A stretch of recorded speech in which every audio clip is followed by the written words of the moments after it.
Welcome. My name is Sandro Galea. I have the privilege of serving as Dean of the Boston University School of Public Health. On behalf of our school, welcome to today's Public Health Conversation. This is our first of the academic year.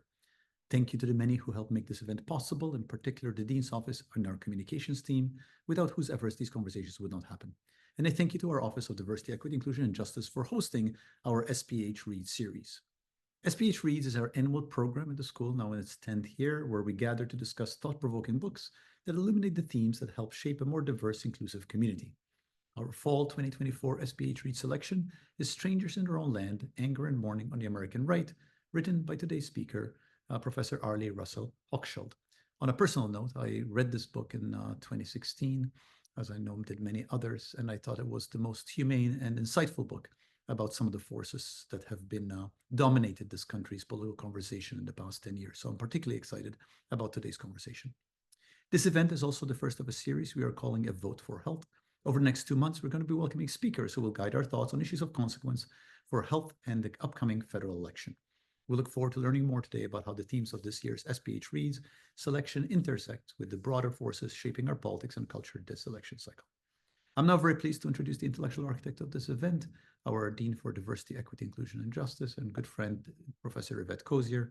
Professor Cozier will introduce our speaker and lead today's conversation. Yvette, over to you. Thank you. Thank you, Dean Galea, for that introduction. It's my pleasure to be moderating today's discussion. I now have the privilege of introducing today's speaker, Arlie Russell Hochschild, Professor Emerita of Sociology at the University of California at Berkeley. Professor Hochschild is the winner of the Ulysses Medal, as well as Guggenheim, Mellon, Fulbright, and Sloan grants. She is the author of 10 books, including Second Shift, The Managed Heart, and The Time Bind, as well as this year's SPH Reads selection, Strangers in Their Own Land, which was a finalist for the National Book Award. Professor Hochschild's most recent book, Stolen Pride, Loss, Shame, and the Rise of the Right, was released by the New York Press this week. We are delighted to have her with us today. Just as a reminder for our audience, the format of today's conversation will be a moderated question and answer discussion, followed by some initial remarks by Professor Hochschild. When we have about 20 minutes left in the program, I'll turn to the audience for questions. Please submit questions using Zoom's Q&A function located in the bottom middle of your screen. Professor Hochschild, I will now turn things over to you. Thank you so much. I really appreciate the opportunity to speak with you. I thought in the short amount of time we have here that I would try and do 3 things. One is to kind of update us what's happened since 2016 when Strangers was published, what's happened to the feelings of the people it traced, and to update the deep story. And the second thing I'd like to do is to follow up a theme that's undeveloped, I feel, in Strangers, but that I lift out in my new book of Pride and Shame. And then if we have time, I'd like to update my connection with some of the characters, people that I feature in the book. So first, in 2016, I didn't know how serious and scary the trend that I was trying to understand would become. We now know that, just to speak publicly about this, that Donald Trump is again running for president, that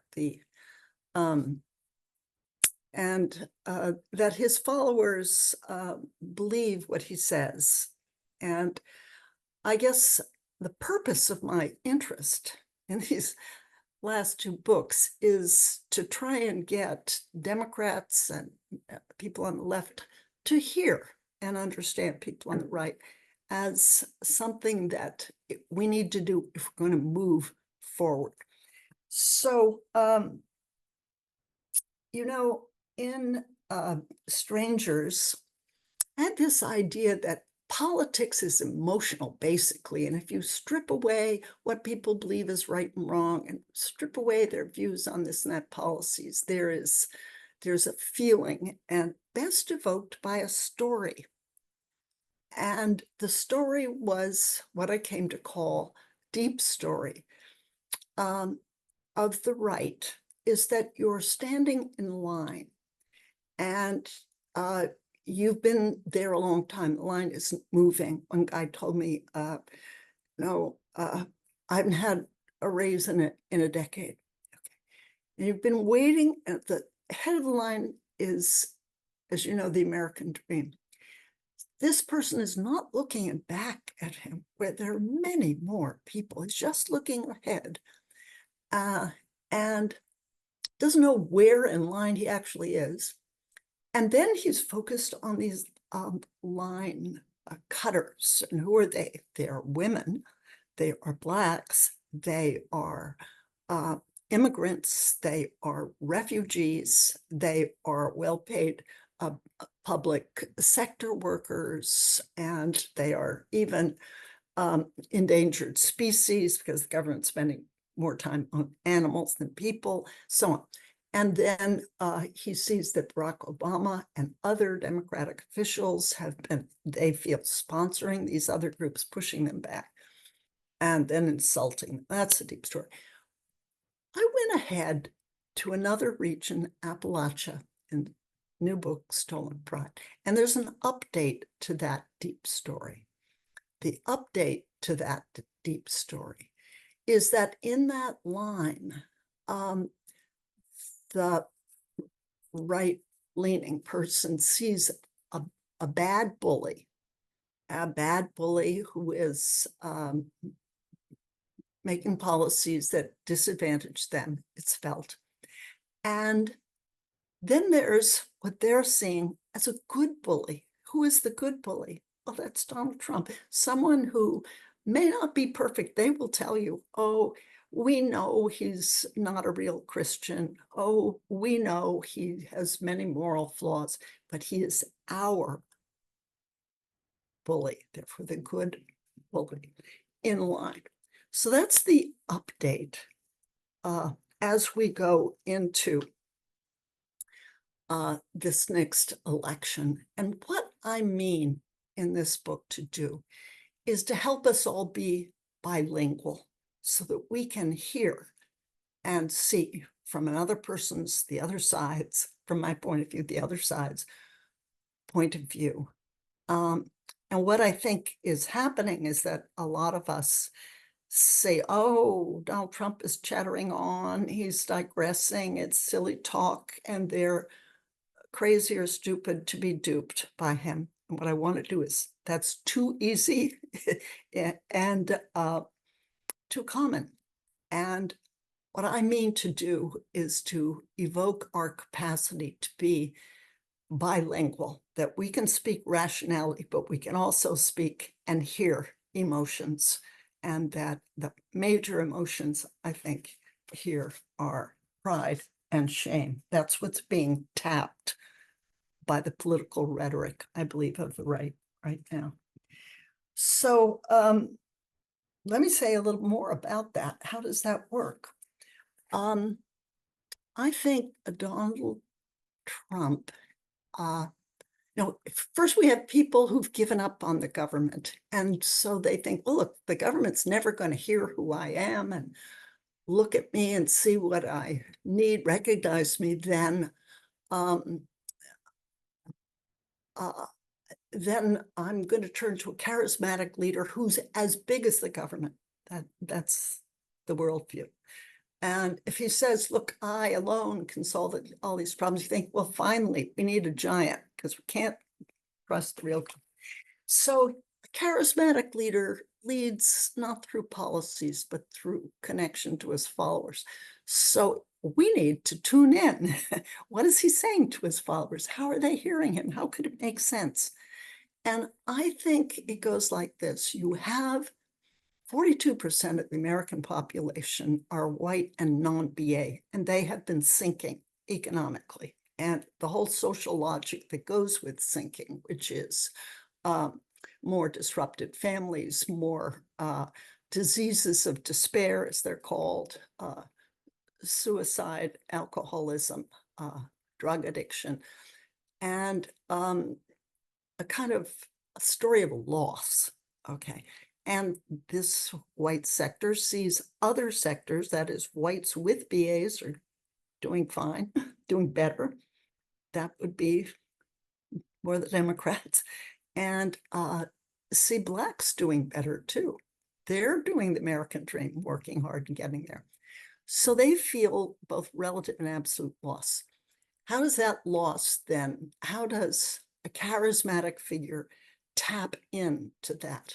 I think in the following way, because a lot of people in rural areas deeply proud, but they've lost their jobs. They've not been able to get a job as good as the one they had or their father had, sinking.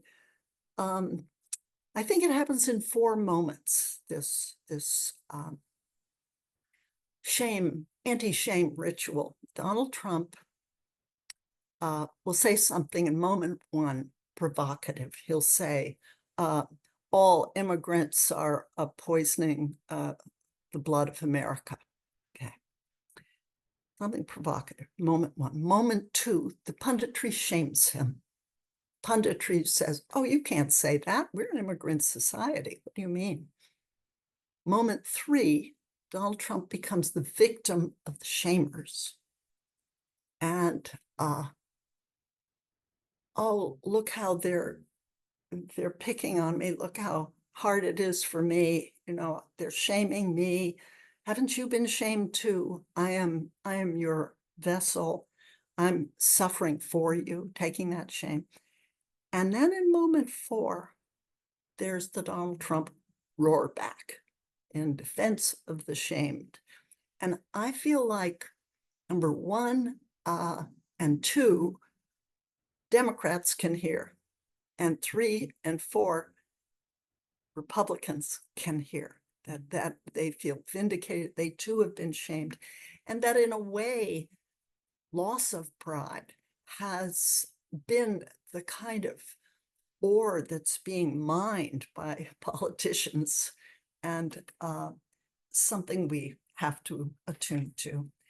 Let me just add the third point is that some of the people that I wrote about in Strangers have become part of my life. Sharon Galicia in the preface, for example, brought her children to come visit my husband and I in Berkeley, California, see how, quote, the other half lived.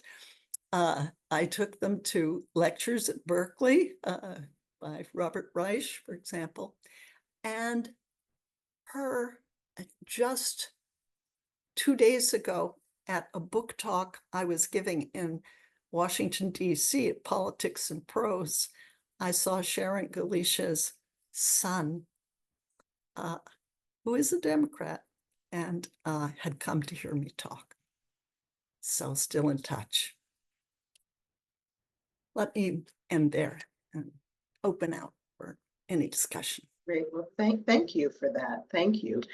There's so much there. I just want to step back a little bit and talk about one of the broader concepts that you sort of alluded to in your opening there, but it was that one of the great paradox. Focusing on why members in the, characters in the book, members of the Lake Charles community, were on one hand very opposed to the government. And certainly the stance that many of us in public health would take is that, the government, the public, there is to protect the public. And so these individuals were opposed to environmental regulations, for example, they were opposed to the EPA.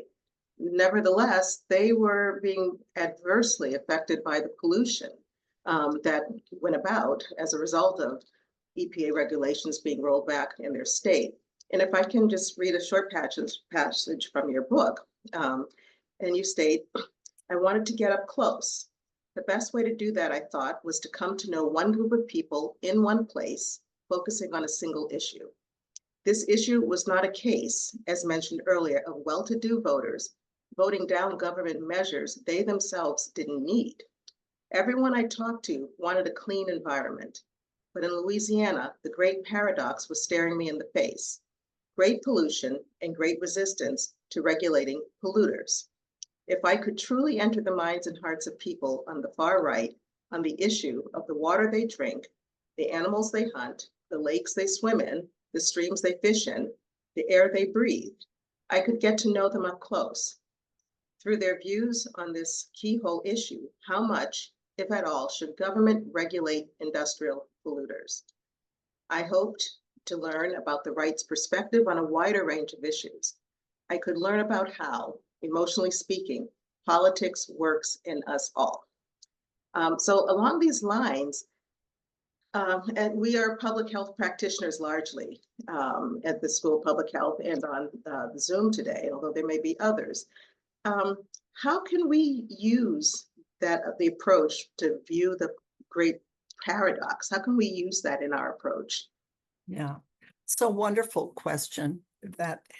And we have to look at, for example, COVID, where public health professionals have been trying their very hardest to lower the enormous death rate. The death rate has been higher in red states that fear the government, and lower in blue states. And it's true for Louisiana, who actually, I know people that have died of COVID. And actually, Annette Areno is not feeling well. Mike Schaff has had cancer. This isn't an abstract thing. So I think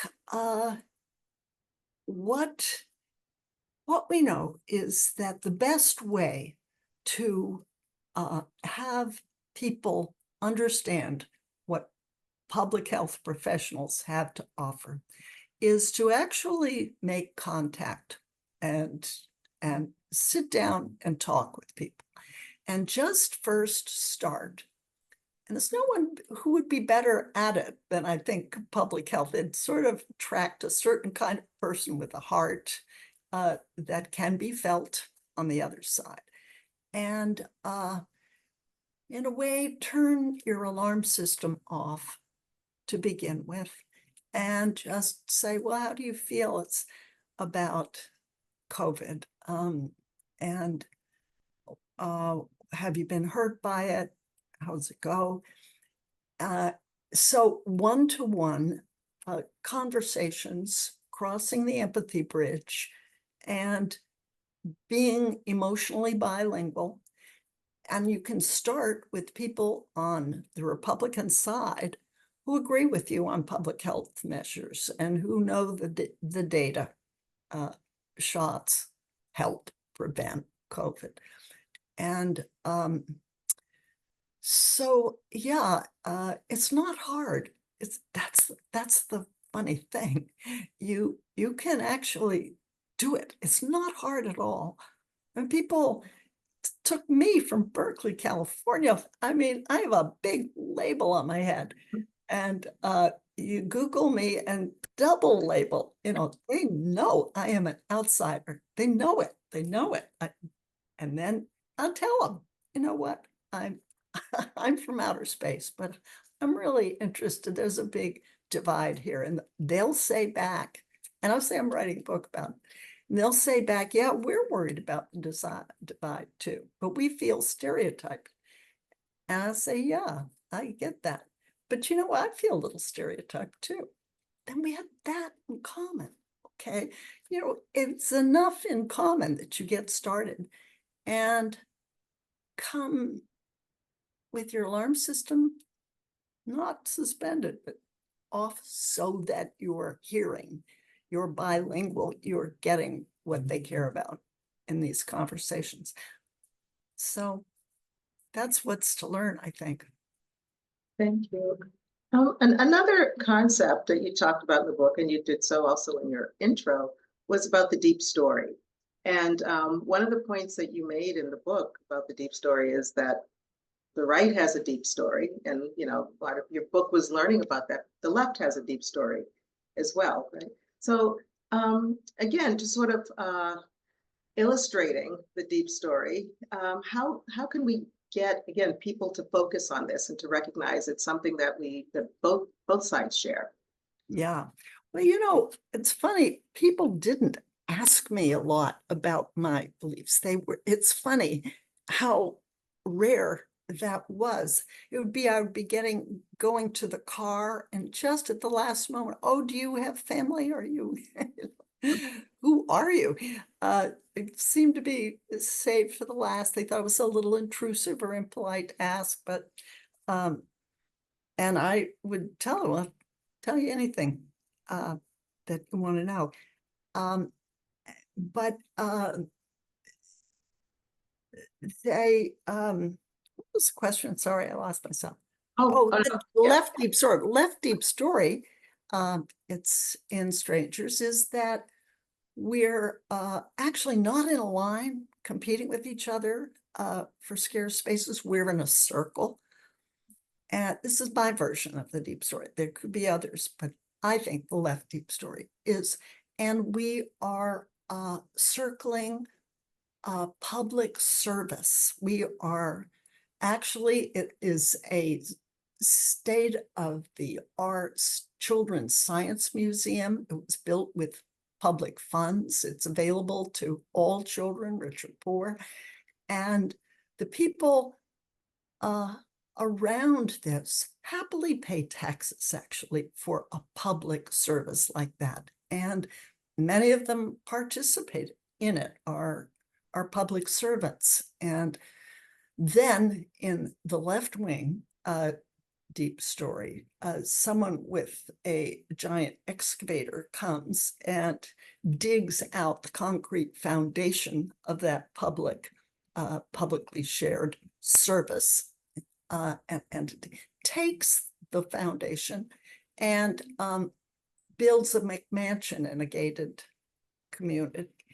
And that's infuriating to the left. This is, I think, why we're upset. It's one reason. There are others, but there are different versions and chapters of our story too. Yeah, I like that illustration. Either it's a line or it's a circle, but the feelings are roughly the same in a lot of ways, the passion behind it. So, I wanted to also, you mentioned again, kind of the empathy divide or the empathy wall. And, how as public health professionals, how as those of us who, again, are called to really work on the public's behalf, how can we embrace that empathy bridge? And maybe you could actually even describe what the empathy bridge is, as you laid it out in the book. Yeah, a lot of people are frightened to cross it, I think, and rigidly opinionated and can't get, which often is inspired by fear, rigidity. So what it is getting to know people that in your world seem like the other. And who is it that crosses that bridge? I made another recent discovery, which I'll add here. There are two kinds of people that are especially good at crossing bridge. And there's a social logic to those two kinds of people. One are people who've done well in some way with their lives, have achieved their own goals, feel like giving back, a noblesse oblige, and they reach out from there. That's one bridge. There's another where people do just the opposite. You drop down to the bottom and recover and reach down to others on the bottom that you don't know. in both cases, people have become unafraid of shame. The top people don't have it because their life logic didn't confront them with it in big time. We all feel shame, we all dread it, but minimize it. And the bottom, I talked to recovering heroin addicts and recovering alcoholics, people suffering from diseases of despair, so-called young men. And one man said, I'm not afraid of shame. I've already been shamed. I'm on the side of it. And I'm relieved to be, having been on the bottom and now out of it, reaching out from there. So we have kind of these two life logics, two bridges. And the people in the middle who don't fit each one are a little more, I think, reluctant.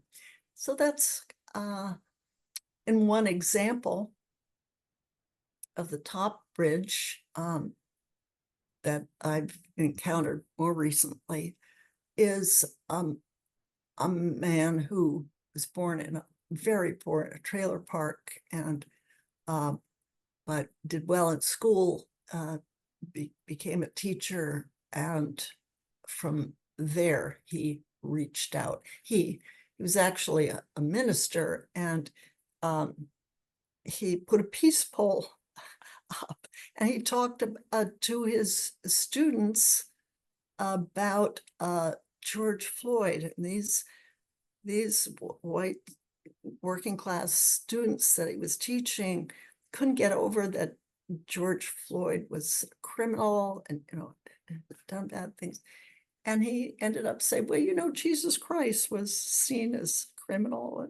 And so shocking them, but try to reach out. So that's the top. And the bottom was a man who nearly died of an overdose. He was white, and he was reaching out to Black addicts. And so there are these pathways, and what it means to be on that bridge is to be curious and be interested. Allow yourself to really reach out. Don't be afraid of difference. And it's good things happen from it, I think. And there are bridge builders on the other side, actually, who we don't even know about. I mean, just say that I got, after Strangers in Their Own Land, I got a letter, a handwritten letter from an evangelical preacher in Eastern Kentucky.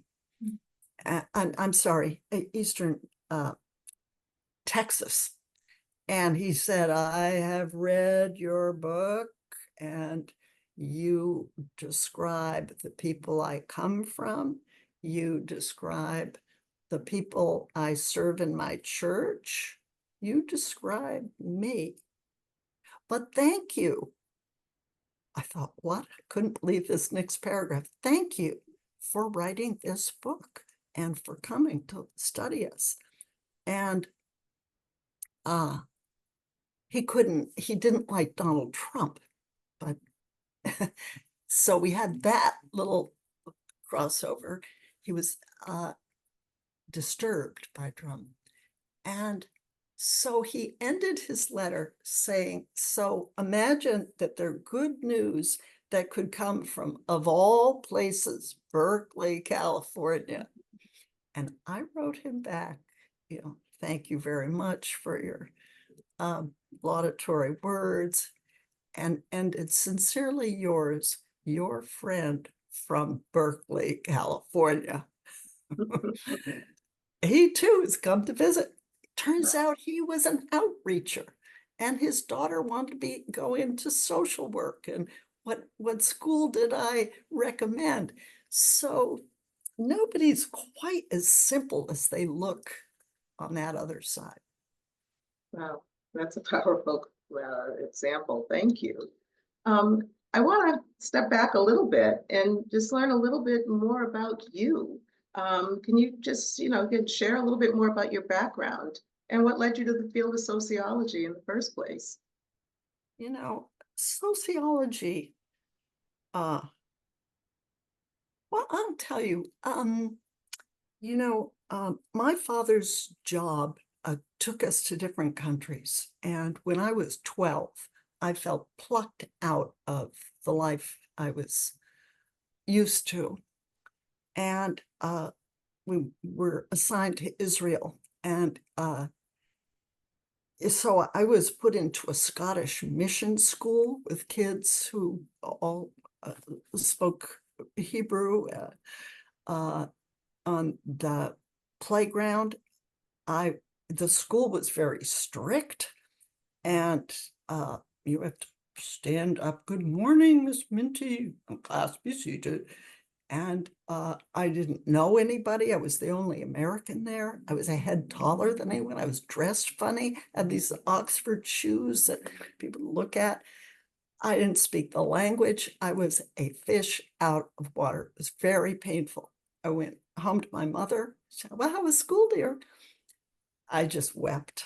And she said, "Well, if you still hate it, 3 weeks from now, I'll send you home to Grandma and Grandpa in Boston." So I felt stuck as the stranger. And it was worst and the best thing that ever happened to me, because I indeed, did adapt. And you're 12, you're going to make close friends. I did. But I came home and I didn't fit in there either. I got used to not fitting in. And so when it came to what to study in school, the only thing that really called me was sociology. It was like, how can I get to be a stranger in my own land? Because that's what I feel like. And it was such a gift, such a great gift to be kind of slapped side my face a little early in life. And so I wanted to, I'm a I'm a liberal. I am what Berkeley predicts.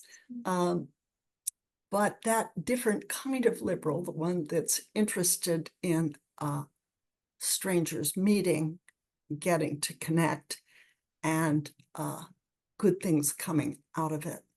I would say that's what drew me to what I do. Wow. And I love doing it, by the way. It's not hard. People say, "Oh, how can you talk to these people?" No, I feel like on a treasure hunt, looking for insights from that other side. So before we turn this over to Q&A, I wanted to ask you about your 4 pillars of activism.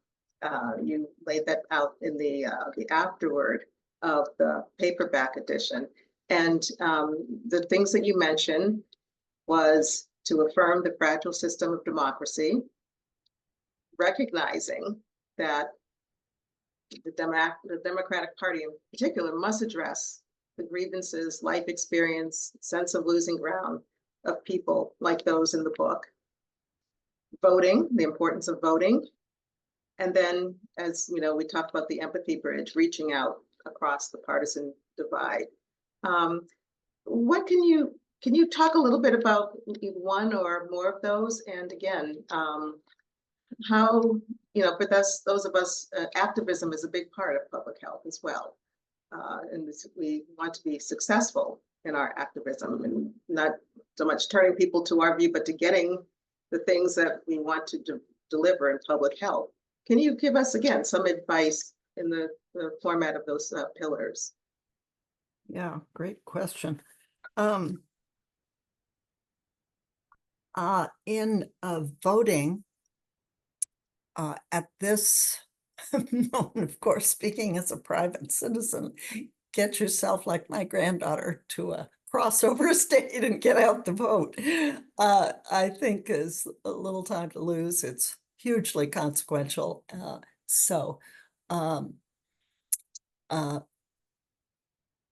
But I think for talking across the divide, again, it's good to go to who the opinion leaders are on the Republican side. For example, there is a woman, Catherine Hayhoe, who is a Republican, and whose husband is a minister in the Republican, also a Republican. But she's a climate scientist, and she talks to people across that divide. I would go to her, and whoever you, when I did, I would say, oh, did you know about Catherine Hayhoe? And that led me to discover there's something called the Green Tea Party. Well, what's that? And so tell people on the other side, they're not alone. Put them in touch with the Green Tea Party. Person's Facebook has a gun, picture of a gun on it. So you're not going to agree with this person, but except on climate. So the same could be true with public health workers. You can say, you know, I've noticed that there's a high death rate in this county.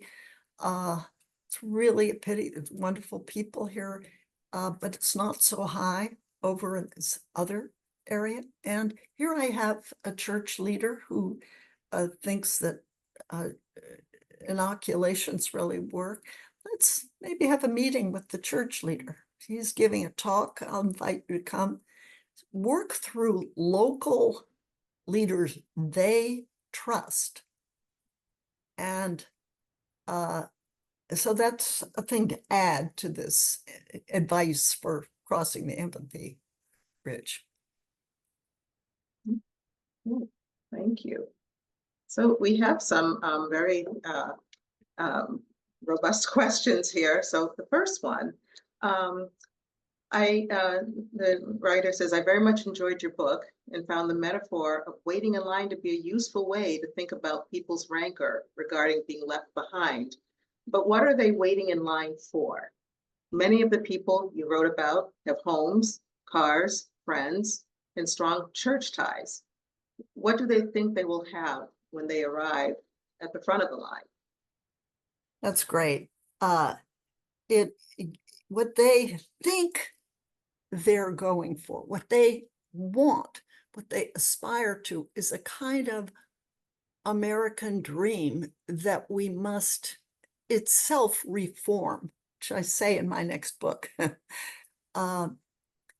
And it is based on the image of a man, not a woman, who works hard and rises up and earns more. It's all financial, earns more than his father did. That's the American dream. You look, Dad, look how well I did. That's the core of the American dream. It's class-based and it's upwardly mobile. But we need to ask, actually, is more always good? Do we need 3 times as many plastic bottles polluting the ocean as we have? Is that a good goal? Why does it have to be comparative? And what's enough? And a lot of people actually privately do improvise their own American dream. And then our task then is to honor it. But I have talked to a young couple who said, well, we're really proud to be happily married. Nobody around us is happily married. My parents on my side, my wife's parents on her side, all our relatives. And so that's our American dream, right? Another man, it was, you know, the dream of being a good Christian. Movement people have the dream of really improving the goal they care about. That's our dream, you know, to have an improvement in the society we live in. So I think there needs to be more public discussion about the character of the dream. What's gone haywire is that Hillary Clinton and many Democrats are talking about the upwardly mobile image, are reinforcing this old ideology, the American dream, and it's not being heard by the downwardly mobile dominant ethnic group. That's the disconnect. See. Great. Another question. It sounds like the role of shame overshadows any data or information that might ostensibly influence those being shamed to work collaboratively with the left on solutions. The questioner talks with many people on the left who deeply fear the potential outcomes of this shame by whatever name. What is your advice to the center regarding specific interventions using public health language that might help us meet in the middle and work more collaboratively? Yeah. You know, let me share with you an interview in the next book of Stolen Pride, follow-up. A man who grew up very poor and in a trailer court, he said, I'm poor and I'm trailer trash. I'm poor, I'm white, I'm unemployed, I'm disabled, I'm dumb, wasn't dumb, and I'm not anybody you'd want to meet. He said, but I don't see difference between people, me in my white trash situation, and a lot of Blacks who are caught in inner cities. You know, we've got, we're poor, they're poor. We're in jail, they're in out of jail. We've got violence, we've got crime, we've got drugs, they've got to deal with drugs. What's the difference? Except for the music. We got twangy and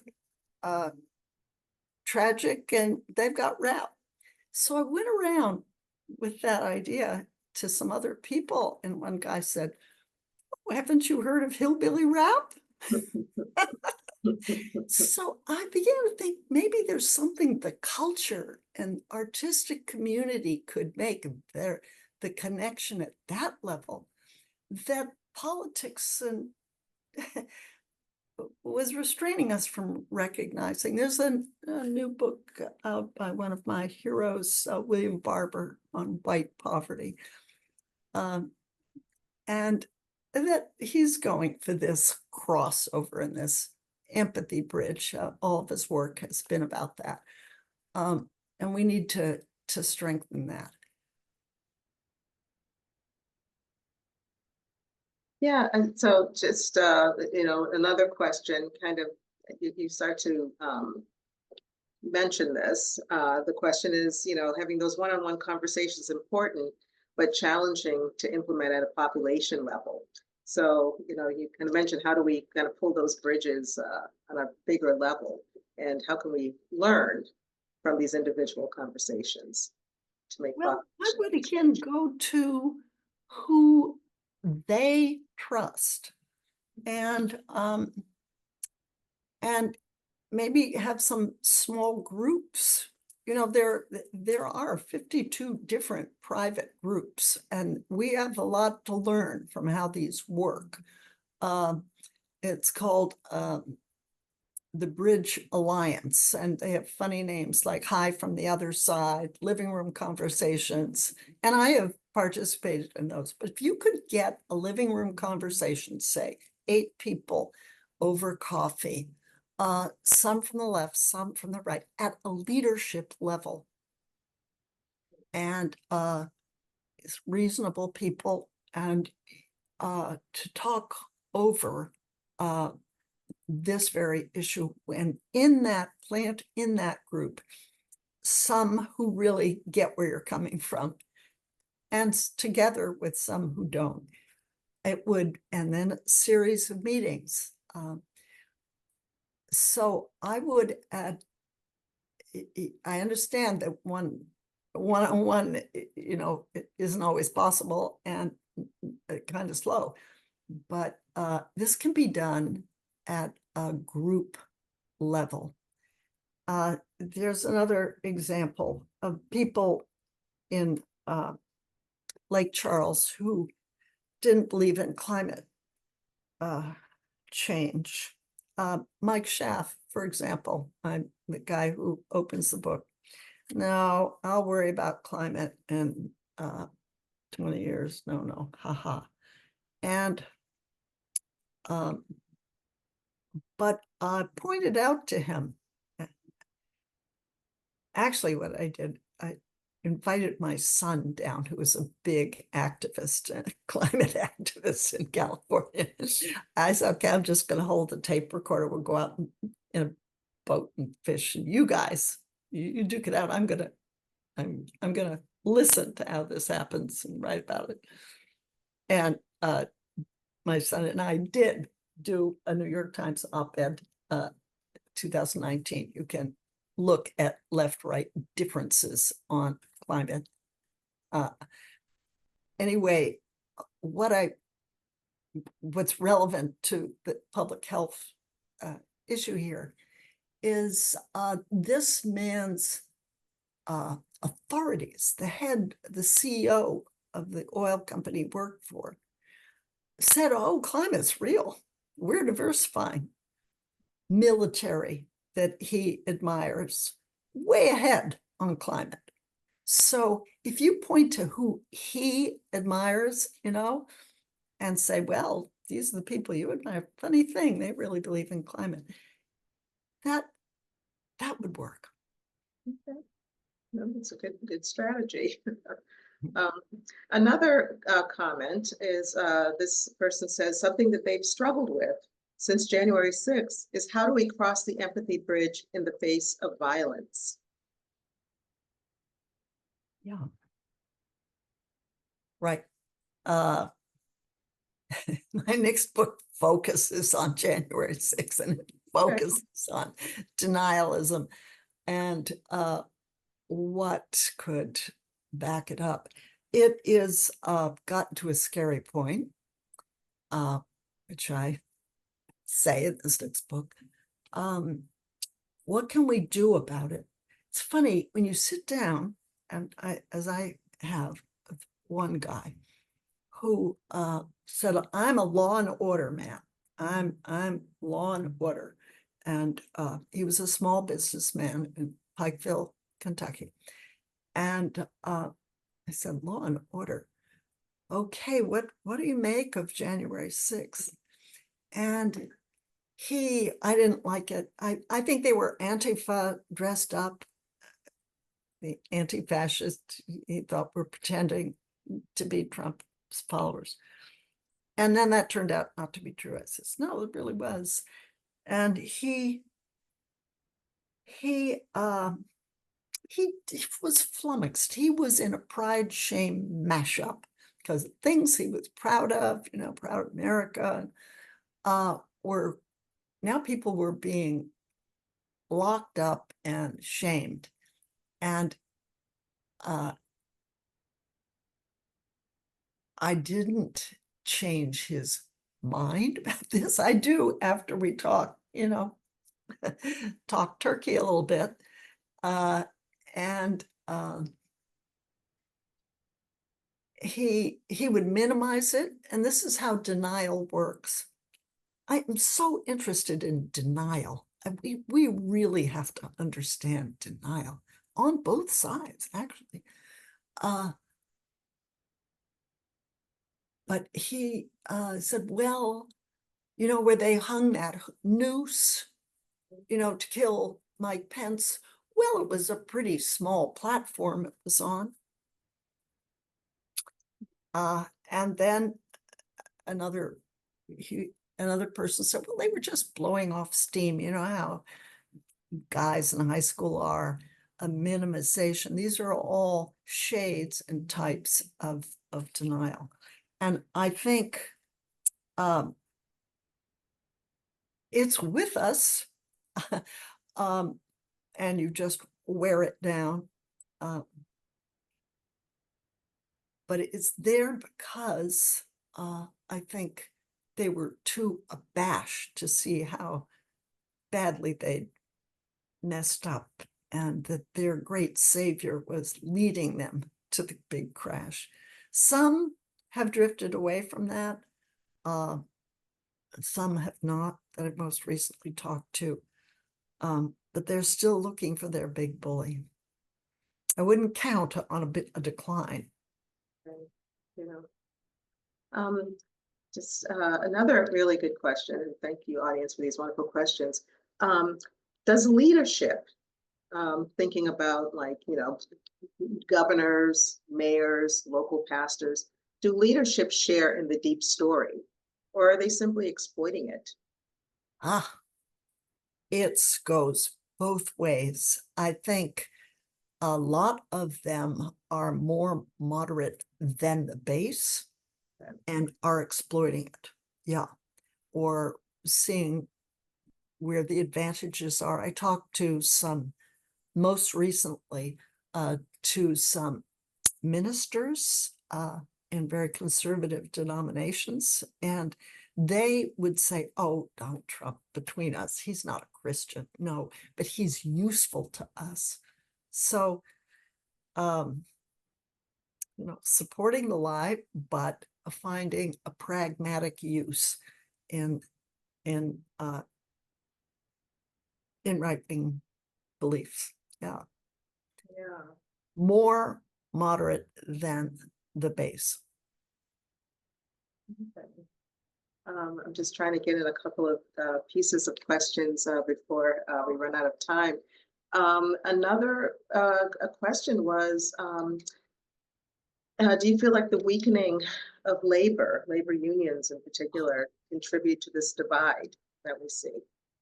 It's a marvelous point. Entirely. I felt that in my interviewing, I could kind of hear the presence of, if a relative had been in a labor union, they were far more likely to be liberals and see the world through liberal eyes, even if they weren't the member of the union, but someone in their family was. Oh, my dad was, with the United Auto Workers. Well, my dad was, with the coal mine workers. So, yes, I feel that actually labor unions have been the middleman between the white working class and the Democratic Party, and that they're gone now because of offshoring. Only like 9% of the private sector are unionized, and that we haven't found a way of creating a force as powerful as the labor union to make that connection. Yeah. I mean, there's obviously efforts to build it up again, but it's not likely to be what it once was. Yeah. And let's see, just come to another. This other question is the loss of local journalism a major contributor to the phenomenon as well? Yes, absolutely. And local bookstores and the whole culture. Yeah, it's as if the whole society is kind of polarized, both culturally and economically. And journalists, my husband teaches in the journalism department at Berkeley, and people still come and train in it. Great people with great ideas, but there are fewer jobs going out. We talked with a friend who teaches at USC, who's got the idea of getting grants to high school journalism departments, the head of school newspapers. And, have you covered the homeless news? What's going on? That's part of your education. What kind of health do they have? I mean, to sort of encourage it through a different channel. But basically, yes, we need to ultimately alter this winner-take-all model that's overtaken journalism as so much else. Well, we are almost at time, and I just wanted to have enough time to thank you profusely for everything that you have contributed to this book, the discourse around this topic. I think we have learned quite a bit, and I, for one, appreciate the challenge of trying to meet halfway on at least on that empathy bridge. So I truly thank you for that. And I look forward to reading the new book, and maybe we'll talk again. But in the meantime, I'd like to turn this back over to Dean Galea. Thank you, Dean Cozier, and thank you, Professor Hochschild. As I mentioned earlier, I ordered your new book before this call, and here I speak now. I am really looking forward to reading it. I think the work you have done has been really the most important work of scholarship that has emerged in this country in helping us understand each other at a time when at times it feels like we are not only not in the same country, but living on different planets. I think if more people thought carefully about what you've been writing, the country and the world would be a better place. So thank you for what you've been doing, and thank you for spending the time with us. I really enjoyed listening to you. Take good care. Thank you so much for what you're doing. Really, it's extraordinary. You are on an empathy bridge with me. So Thank you. Wonderful. Thank you for what you're doing. Everybody, thank you for joining us today. Have a good afternoon, evening, morning. Take good care.